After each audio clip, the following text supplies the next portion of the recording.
오늘은 한미동맹 강화를 위한 릴레이 1인 시위를 시작한 지 1484일차 되는 화요일 아침을 맞이하고 있습니다. 어제 서초동에서 많은 분들이 참석한 가운데 사법부의 엉터리 재판 규탄과 이범 대표를 비롯한 시민활동가 3인의 석방을 촉구하는 결의대회 겸 시위가 있었습니다. 어제 시위를 마치고 이범 대표를 접견하고 온 박춘희 변호사님의 전언에 의하면 여러분들과 함께하고 있는 이 한미동맹 강화 시위와 아침 방송에 대해서 이범 대표가 수고하신다는 격려의 메시지를 보내왔고, 어제는 여러분들 다 아시다시피 자유정의 실천연합 이용진 대표께서 방송을 대신해 주셨습니다.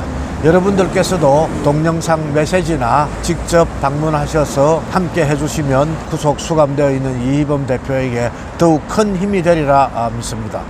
지난주 27일이었습니다. 이른바 4.27 판문점 선언 6주년 행사가 국회와 여의도 일원에서 열린 적이 있습니다. 그런데 이 2018년 4월 27일 날 판문점에서 있었던 4.27 판문점 선언은 북한 김정은이와 그 당시 대통령이었던 문재인이가 둘이 손을 맞잡고 판문점에서 한반도의 전쟁을 종식하고 평화를 선언하는 그런 자리였었습니다. 그런데 선언이라고 하는 말의 사전적 의미를 보면 국가나 단체 등이 특정한 사안에 대해서 주의 주장을 대외적으로 공식 발표하는 것을 의미합니다. 그렇다면 2018년 판문점에 있었던 남북 간 대표 두 사람의 판문점 선언이라고 하는 게 우리 민족의 통일과 한반도의 국민들에게 어떤 의미를 가지는지를 6년이 지난 지금 되새겨볼 필요가 있습니다. 문재인과 그 아류들은 4.27 판문점 선언을 문재인의 공적으로 치부하면서 자랑질 해대고 있습니다. 그러나 저는 개인적으로 전혀 동의할 수 없고 절대로 반영할 수 없으며 6주년 행사를 한다는 그 자체를 우리 민족사의 치욕이라고 주장하고 싶습니다. 왜 그런가 하니 그 당시 시점에 주목해 볼 필요가 있습니다. 2018년 4월 27일은 약 한 달 보름 정도 지방선거를 앞두고 있었습니다. 그 해 지방선거는 6월 13일이었습니다. 다시 말해서 4월 27일 지방선거를 한 달 보름 앞둔 시점에 판문점에서 남북한 대표가 모여서 한반도의 전쟁 종식을 선언하고 평화를 선언했던 그 행위는 진정성이 전혀 없는 대국민 사기극이었다고 저는 주장하고 싶습니다. 선거를 앞두고 선거에 이용해먹기 위해서, 정치에 이용해먹기 위해서 얄팍한 잔머리로 우리 국민을 속였다는 것입니다. 분노하지 않을 수 없습니다. 지구상 유일의 분단 민족 국가의 대표라는 두 놈이 합작해서 어떤 뒷거래가 있었는지는 알 수 없습니다만 선거와 정치에 우리 민족사의 가장 아픈 상처이고 세계사의 수치인 우리 민족의 분단 문제를 선거에 이용해먹고 표에 이용해먹고 그런 파렴치한 작태를 기획해서 북한의 김정은이를 어떤 뒷거래로 꼬셨는지 알 수는 없지만 웃으면서 손잡고 우리 국민들을 철저하게 속였습니다. 노사모도 속고 우리 국민도 속고 북한 인민도 속고 심지어 중국 공산당도 속았습니다. 전 세계가 속았습니다. 김정은이와 문재인이는 판문점에서 마치 금방이라도 통일이 될 듯이 국민들을 속이고 허위사실을 날조해서 금방 실행할 것처럼 합의문을 발표했습니다. 새빨간 거짓말이었습니다. 하나도 지키지 않았습니다. 그 이후 어떻게 됐습니까? 6월 선거는 엉망진창으로 끝났습니다. 대구시장과 경북도지사 단 두 곳을 제외한 나머지 광역자치단체장, 물론 제주도의 원희룡 지사가 무소속으로 한 곳이 있었습니다만 그 단 세 곳을 빼놓은 나머지 전체를 문재인의 사기쇼로 민주당이 휩쓸고 광역의회와 기초의회까지도 완전히 점령을 하다시피 했습니다. 그것을 발판으로 온 국민을 좌우로 진영 대결로 몰고 가면서 갈라치기 했습니다. 그 여파가 아직도 계속되고 지금도 극한적 대결을 하고 있습니다. 세계 유일의 분단 민족 국가인 이 나라의 분단 문제를 선거에 이용해먹고 표에 이용해먹는 사람은 매국노라고 얘기해야 할 것입니다. 통일에 전혀 도움도 되지 않았습니다. 그리고 자랑스레 내세우고 있는 판문점 선언을 겉으로는 마치 통일을 지향하는 척 하고는 있습니다. 그러나 그 내용을 속속들이 자세히 읽어보면 정말 기가 찰 노릇습니다.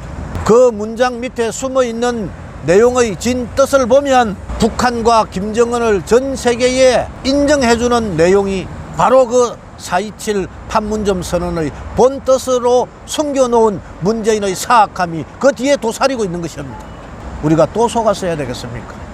바로 그 문재인의 그런 사악함을 배우고 그 꼼수에 훈련되고 학습한 이재명 조국 같은 자들이 이번 선거에서 그 수법을 또 써먹고 국회와 정치를 그들의 사적인 비리와 범죄를 방탄하는 수단으로 사용하고 있지 않습니까?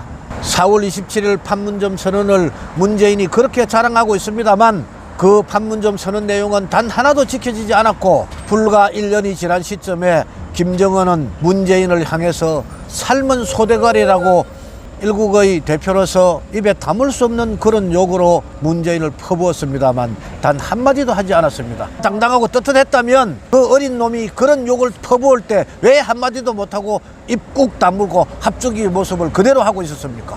자식벌밖에 안 되는 어린 놈에게 그런 욕을 쳐듣고도 아무 말 못할 때는 뭔가 약속했던 그 뒷거래를 지키지 않았다는 반증 아니겠습니까? 저는 적어도 그렇게 유추할 수 있다 생각합니다.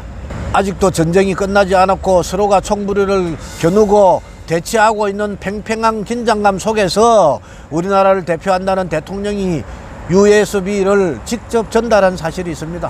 그 USB 내용에 어떤 게 들었느냐는 차치하고라도 대통령이라는 자가 USB의 내용을 담아서 우리와 총부리를 겨누고 있는 적 수장에게 건넸다는 사실 자체만으로도 사형에 처해도 절대로 가지 않을 것입니다. 아침 시간에 제가 이렇게 흥분해서 목청을 높이는 이유는 국가 지도자, 국가 권력의 상위층에 있는 사람들은 법 이전에 높은 도덕성을 요구하고 그들의 도덕성이 무장되지 않는다면 나라가 위태롭고 국민이 불행해지기 때문에 그 점을 강조하고자 하는 것입니다. 우리가 장관을 임명할 때, 국무총리를 임명할 때 청문회를 하고 그들의 도덕성을 검증하는 이유가 바로 그런 측면이 있기 때문입니다. 자기 친구 한 놈을 울산시장으로 만들기 위해서 권력의 최상층부인 청와대의 참모들을 동원해서 여론을 조작하고 선거를 조작하고 그렇게 해서 줄줄이 유죄 판결을 받고 있지 않습니까? 이런 자가 대통령을 하고 국민들을 속이고 사기쇼를 하고 나라가 오늘날 이 모양 이 꼴이 되었지 않습니까? 그럼에도 불구하고 지난주 있었던 4.27 판문점 선언 6조년 기념식에 영상 메시지를 보내서 문재인은 최근 2년 동안 남북관계가 악화됐다고 현 정부 탓을 하고 있습니다. 저거 두 놈이 판문점에서 손 맞잡고 실실 쪼개면서 판문점 선언을 하고 불과 1년 후에 삶은 소대가리 소리를 들으면서 남북관계를 경색시킨 장본인이 이제 와서 자기 탓이 아니라고 발뺌하기 위해서 현 정부 탓으로 거짓말하는 이런 사기꾼 행각을 하고 있습니다. 또 어떻습니까? 지난 선거 때 대통령에 퇴직하면서 뭐라고 국민에게 약속했습니까? 자기는 잊혀진 인물이 되고 싶다고. 그런데 왜 때만 되면 장마철에 지렁이 새끼 기어 나오듯이 설설 기어 나와서 지난 선거 때도 조국이를 지원 한 해 만에 개딸들이 들고 일어나고 쌩 난리를 쳤지 않습니까? 퇴직한 대통령답게 자기가 잊혀진 인물이 되고 싶다고 국민에게 약속한 대로 조용히 납작 엎드려 있을 것을 문재인 전 대통령에게 촉구합니다. 선거 끝나고 얼마 전에 그 대먹지 않은 김재동인가 하는 그 버르장말이 없는 새끼가 또 평산마을을 방문한 사실이 있습니다. 거기서 저것끼리 격의 없이 허물 없이 호칭한다고 문재인 아저씨 어쩌고 저쩌고 하면서 언론에 보도가 되었습니다. 저는 분명히 이야기합니다. 문재인 아저씨 정신 차리시고 납작 엎드려 계세요.